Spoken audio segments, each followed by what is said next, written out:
17 বছরের একটা বাচ্চা মেয়েকে। পৃথিবীতে কি মেয়ের এতই অভাব পড়েছিল যে শেষে হাঁটুর বয়সী মেয়েকে বিয়ে করতে হলো।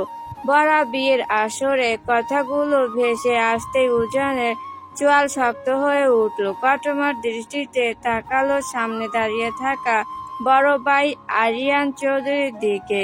আরিয়ান ঠোঁটে কামড়ে হাসি চেপে রাখার ব্যর্থ চেষ্টা করে দ্রুত সেখান থেকে সরে গেল, কারণ সে খুব ভালো করেই জানে এই মুহূর্তে উজানের রাগ ঠিক কতটা ভয়ঙ্কর হতে পারে। উজান একবার নিচের বাবা আরিফুল চৌধুরীর দিকে তাকায়, তো আরেকবার আরিয়ানের চলে যাওয়ার দিকে। মাথার ভেতর যেন আগুন জ্বলছে তার। গত 7-8 বছর ধরে মানুষটা তাকে বিয়ে করানোর জন্য উঠে পড়ে লেগেছিল, কিন্তু উজান বিয়ে শব্দটাই সহ্য করতে পারত না। এক পর্যায়ে সে দেশ ছেড়ে ইউএসএ চলে যায় আর তারপর সেখানে নিজের ক্যারিয়ার গড়ে তোলে। বর্তমানে সে আমেরিকায় নামকরা এক বিশ্ববিদ্যালয় সম্মানিত প্রফেসর। নিজের জগৎ, নিজের নিয়ম, নিজের স্বাধীনতা নিয়ে বেশ ভালো ছিল। গতকাল হঠাৎ শুনল তার বাবা আরিফুল চৌধুরীর অবস্থা নাকি খুবই গুরুতর। খবরটা শোনার পর আর এক মুহূর্ত দেরি করেনি উজান। দীর্ঘ 6 বছর পর নিজের জন্মভূমিতে পা রাখে সে, কিন্তু দেশে ফিরতেই বুঝলো এখানে তার জন্য অন্য কিছু অপেক্ষা করছিল। অসুস্থ বাবাকে সামনে এনে আবেগ দেখিয়ে এক প্রকার ব্ল্যাকমেল করে আরিফুল চৌধুরী আর আরিয়ান তাকে বিয়ের আসরে বসিয়ে দিয়েছে। উজান চায়নি বিয়ে করতে, কিন্তু বাবার হুইল চেয়ারে বসা অসহায় মুখটা দেখে না বলা সাহস হয়নি তার। কে জানতো সেই অসুস্থতা ছিল সাজানো নাটক। হঠাৎই কানের পাশে ফুল ভলিউম বেজে উঠল, হুল্লা হুল্লা হুল্লা হুল্লা তু হ্যাঁ মেরি ফ্যান্টাসি। উজান বিরক্ত হয়ে পেছনে ফিরতেই থমকে গেল। চোখ দুটো প্রায় কোটর থেকে বেরিয়ে আসার উপক্রম, কারণ যে মানুষটা কিছুক্ষণ আগেও হুইল চেয়ারে আধমরা রোগীর মতো বসেছিল, সেই আরিফুল চৌধুরী এখন নিজের বড় ছেলে আরিয়ানের সাথে কোমর দুলিয়ে হুল্লা হুল্লা গানে ওরা দৌড়া নাচছে। শুধু নাচছেই না, মাঝে মাঝে হাত তুলে স্টেপও দিচ্ছে। আরিয়ান তো হাসতে হাসতে শেষ। উজান ভাবছে সে কি সত্যি বাস্তবে আছে নাকি কোনো প্র্যাঙ্ক শোতে এসে পড়েছে। তার কপালে রক ফুলে উঠল। এতক্ষণে বুঝতে আর বাকি রইল না, এই পুরো নাটকটাই তাকে বিয়ে করানোর জন্য সাজানো হয়েছিল। উজান ধীরে ধীরে চোখ বন্ধ করলো, গভীর একটা শ্বাস নিল এবং দাঁতে দাঁত চেপে বিড়বিড় করে উঠল, মীর জাফরের বংশগুলোর মনে তাহলে এই ছিল যে উজান চৌধুরী সবাইকে মুরগি বানিয়ে বেড়ায়, আজ তাকেই আস্ত মুরগি বানিয়ে ছাড়লো। আরিফুল চৌধুরী নাচের তালে তালে হেসে হেসে উজানের দিকে এগিয়ে এলেন। চারপাশে বিয়ের আনন্দ, ঢোক-ঢোলের শব্দ, মানুষের হইচই, সব মিলিয়ে পরিবেশটা যেন একেবারে উৎসবের ঢেউয়ে ভেসে যাচ্ছে। সেই ভিড়ের মাঝেও আরিফুল চৌধুরীর মুখে এক অদ্ভুত শিশু সুবল উচ্ছ্বাস। তিনি উজানের সামনে এসে দাঁড়িয়ে এক গাল হেসে বললেন, বাপায় 3 বাপ বেটা মিলে ড্যান্স করি। উজান কিছুক্ষণ তাকিয়ে রইল।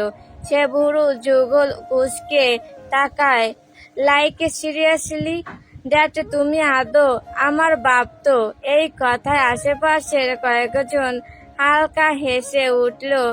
আরিফুল চৌধুরী একদম নির্লিপ্ত। তিনি যেন কথাটাকে একেবারে সিরিয়াসলি নিলেন না, উল্টো আরো মজা পেয়ে গেলেন। হেসে কাঁধ ঝাঁকিয়ে বললেন, যদি তুই 1 মাসের মধ্যে আমাকে নাতি নাতনি হওয়ার সুখবর দিতে পারিস তাহলে আমি তোর বাপ, নয়তো চাচা ডাকবি। উজানের চোখ মুহূর্তেই কঠিন হয়ে গেল, চোয়াল শক্ত হয়ে এলো। সে দাঁতে দাঁতে চেপে কচক স্বরে আওড়ালো, আজ থেকে তোমায় আমি চাচাই ডাকবো, তবুও এই বিয়ে মানবো না। আরিফুল চৌধুরী এবার নাচ থামিয়ে উজানের দিকে একটু ঝুঁকে এসে শান্ত গলায় বললেন, যার সাথে বিয়ে দিয়েছি সেই তোকে বুঝিয়ে দেবে তুই বিয়ে মানবি নাকি মানবি না। এই কথা বলে তিনি আবার গানের তালে তালে নাচতে নাচতে ভিড়ের মাঝে মিশে গেলেন, যেন উজানের প্রতিক্রিয়া তার কিছুই যায় আসে না। উজান এক মুহূর্ত স্তব্ধ হয়ে দাঁড়িয়ে রইল, তারপর ধীরে ধীরে সরে গিয়ে এক পাশে থাকা একটা চেয়ারে বসে পড়ল। চোখে মুখে বিরক্তিকর ছাপ, মনের ভেতর অস্থির ঝড়। সে বিশ্বাসই করতে পারছিল না নিজের বাপি তার সঙ্গে এমন সিদ্ধান্ত নিয়ে দাঁড়াতে পারে। বিয়ের এই আয়োজনটা তার কাছে এখন উৎসব না, বরং এক ধরনের বন্দিত্ব মনে হচ্ছে, যাকে সে কোনোভাবে মেনে নিতে পারছে না। তাকেই তার জীবনে জোর করে জুড়ে দেওয়া হয়েছে। ইচ্ছে করছিল একা একা চলে যেতে, কিন্তু সেটাও সম্ভব নয়। তাই গাল ফুলিয়ে সেখানে বসে রইল। প্রায় 4 ঘন্টা কেটে যাওয়ার পর অবশেষে সবাই বউকে নিয়ে ঢাকার উদ্দেশ্যে রওনা দিল। গাড়ির কনভয় ধীরে ধীরে চলতে শুরু করলো, আর উজানও নীরব অস্থির মন নিয়ে সেই যাত্রার অংশ হয়ে গেল। একটা নতুন অনিশ্চিত অধ্যায় দিকে বাসর ঘরের সামনে দাঁড়িয়ে আছে আরিয়ান, তার স্ত্রী তুবা, উজানের ছোট চাচার ছেলে ইফাত, যে আবার তার বেস্ট ফ্রেন্ড, আর মেহের, সে হচ্ছে উজানের শালিকা, যাকে স্পষ্ট জোর করে এখানে দাঁড় করিয়ে রাখা হয়েছে। সবাই একসাথে দাঁড়িয়ে আছে। হঠাৎ শার্ট খুলতে খুলতে এগিয়ে আসে উজান, তাকে দেখা মাত্রই সকলের চোখে মুখে বিস্ফোরক ছাপ। সবাই তার কাণ্ড দেখে মুখ চেপে হাসতে লাগলো। যে ছেলে বিয়ে মানে না বলে এখন পর্যন্ত নতুন বউয়ের মুখ দেখেনি, এমনকি আসার সময় মুরব্বীদের বকবক শুনতে শুনতে এসেছে, তবুও নতুন বউয়ের সাথে আসেনি। আর সেই ছেলে এখন রুমে ঢোকার আগেই গায়ে জড়ানো শার্ট খুলতেছে। হঠাৎ উজান এসে থমকে দাঁড়ালো তাদের সামনে। চারপাশে তাকিয়ে কপাল কুঁচকে জিজ্ঞেস করলো, why are you here now? তার কণ্ঠে বিরক্তি আর অবাক হওয়া দুটোই মিশে ছিল। ঠিক তখনই ইফাত এগিয়ে এসে তার কাঁধে হাত রাখলো, মুখে ব্যঙ্গত হাসি ফুটিয়ে বলল, ইস কি কপাল নিয়ে জন্মেছিস তুই! তুই বিয়ে করবি না জেনেও তোকে সেই আমেরিকা থেকে টেনে এনে বিয়ে করিয়ে দিল, অথচ আমি বিয়ে করতে চাইতেছি ল্যাংড়া কাল থেকে, তবু আমার কথা কেউ কানে নিচ্ছে না। তা দোস্ত ভাবি দেখতে কেমন? প্রথম দেখায় নিশ্চয়ই ভালোবেসে ফেলেছিস। উজান চোখ ছোট করে তাকালো, বিরক্তির সুরে আওড়ায়, আই হেট লাভ। ভালোবাসা বলে আমার লাইফে কোনো ওয়ার্ড নেই। আর সবাই এখানে দাঁড়িয়ে থাকার মানে কি? সরো ফ্রম দা ডোর, আমি রুমে যাব। তখনই তুবা মুচকি হেসে একটু এগিয়ে এসে বলল, ভাইয়া মানলাম তোমার লাইফে লাভ বলে কোনো ওয়ার্ড নেই, কিন্তু বাসর ঘরে ঢোকার আগে শার্টটা খুলতেছো কেন? সাথে সাথে পুরো জায়গাটা হো হো করে হাসি রোল পড়ে গেল। আরিয়ান হেসে হেসে বলতে লাগলো, কেন আবার? যাতে বেশি টাইম ওয়েস্ট না হয়, তাই না ভাই? তবে যাই হোক, তুই এখন আমাদের 70,000 টাকা দে। উজান ভ্রু উঁচু করে তাকালো, হোয়াই? ঢং বাদ দে, বাসর ঘরে যাওয়ার এন্ট্রি ফি হিসেবে 70,000 টাকা না দিলে ঢুকতে দিব না। উজান অবাক হয়ে গেল, সিরিয়াসলি? যে বিয়েই আমি মানি না, তার আবার টাকা কিসের? উল্টো তোমরা আমাকে টাকা দাও। ইফাত সঙ্গে সঙ্গে আরিয়ানের দিকে তাকিয়ে চিৎকার করে উঠল, দেখছো ভাই, দেখছো তোমার প্রপোজার ভাই কোনো লেভেলের কিপটা। বাসর ঘরে যেতে চায় অথচ টাকা দিতে চায় না। ভাবি তুমি তো কিছু বলো। তারপর সে নাক ছিটকে বলল, মোটে 70,000 চেয়েছি, সেটাও ভাগ করলে 10,000 করে পড়বে কিনা সন্দেহ। সামনে ঈদও আছে, গার্লফ্রেন্ডের শপিং করাতে হবে। মোটে 7টা গার্লফ্রেন্ড আমার। ইফাতের কথা শুনে মেহের চোখ বড় বড় করে তাকালো। 7টা গার্লফ্রেন্ডের কথা যেন তার মাথার উপর দিয়ে গেল। সে অবাক দৃষ্টিতে একবার তাকিয়ে আবার চোখ নামিয়ে নিল। ইফাত আবার তাকে ধমকে দিল, এই মেয়ে কি ভাবতেছো? টাকা চাও তোমার পেয়ারের দুলাভাইয়ের কাছে। মেহের চুপচাপ রইল। সে স্বভাবতই খুব কম কথা বলে, বিশেষ করে পুরুষ মানুষের সাথে। তার ভেতরে এক ধরনের অস্বস্তি কাজ করে, তাই সে আবারও মাথা নিচু করে নিল। ইফাত আবার চেঁচিয়ে উঠল, এই দোস্ত টাকা দে না। উজান ধীরে ধীরে প্যান্টের পকেট থেকে ওয়ালেট বের করলো। সবাই খুশিতে মুখ চাওয়াচাওয়ি করলো, এই বুঝি টাকা বের হলো। কিন্তু পরক্ষণেই সে একটা 5 টাকার কয়েন বের করে ইফাতের হাতে দিল। আমার মনটা বিশাল, আমি দান খয়রাত খুব ভালোবাসি। তোকে 5 টাকা দান করলাম, এটা দিয়ে গিয়ে সামনের দোকান থেকে একটা চকলেট কিনে খা, তবুও শরীরে এনার্জি ওয়েস্ট করিস না। আর তোমরা ইমিডিয়েটলি আমাকে 70,000 টাকা দাও, না হলে আমি বাসর ঘরে যাব না।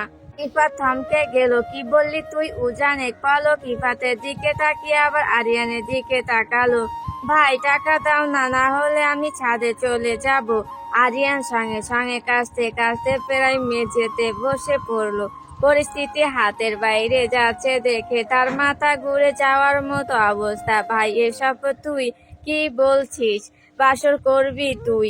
টাকা তো তোর দেওয়ার কথা, আর তুই আমার কাছ থেকে চাইছিস। দেবে না তো? ঠিক আছে, আমি যাচ্ছি তাহলে। সে পা বাড়ালো, সাথে সাথে ইফাত আর আরিয়ান দুজনে তার হাত ধরে ফেললো। ভাই এমন ভাবে আমাদের সর্বনাশ করিস না। আমি ফকির, আমি মিসকিন, আমার ঘর বাড়ি নেই, আর তুই আমার কাছ থেকে টাকা চাইছিস। উজান চৌধুরী বারবার কথা রিপিট করে, না টাকা দাও, না হলে আমি যাচ্ছি। এইবার রিপাতা প্রায় কেঁদে ফেলার মতো অবস্থা। ভাই দ্রুত এই কিপটেকে টাকা দাও, না হলে কাল আমাদের ফাঁসি হবে। অবশেষে আরিয়ান বাধ্য হয়ে টাকা বের করলো। উজান টাকাটা হাতে নিয়ে বাঁকা এক হাসি দিল, চোখে বিজয়ের ঝিলিক। তারপর ধীরে ধীরে দরজার দিকে এগিয়ে গিয়ে রুমে ঢুকে গেল। রুমের ভেতরে ঢুকতেই উজান থমকে গেল। পুরো রুমটা সাজানো রজনীগন্ধা, লাল গোলাপ আর বেলি ফুলে। হালকা সুগন্ধে চারপাশে মোহময় হয়ে আছে। বিছানা চারপাশে ফুলের ঝাড়ও ঝুলছে। মোমবাতির নরম আলোয় পুরো পরিবেশটা আরো স্বপ্নময় লাগছে। কিন্তু উজানের চোখ গিয়ে আটকে রইল বিছানার মাঝখানে ফুলের সজ্জিত খাটে লাল বেনারসি পরে ছোট করে ঘোমটা টেনে বসে আছে একটা পিচ্চি মেয়ে, তাসফিয়া মৌ। উজানের সদ্য বিয়ে করা স্ত্রী। মেয়েটাকে দেখে তার বিরক্তি আরো বেড়ে গেল। এখন তার বিয়ে করার কোনো ইচ্ছে তার ছিল না। তার উপর এই পুচকে মেয়েটাকে। মাস কয়েক আগে স্কুল শেষ করে কলেজে ভর্তি হয়েছে মেয়েটা। অবশ্য পড়াশোনার প্রতি মৌয়ের খুব একটা আগ্রহ নেই। মেহের না থাকলে হয়তো কলেজও যেত না। উজান গভীর শ্বাস ফেললো, তারপর গম্ভীর মুখে সামনে এগিয়ে এলো।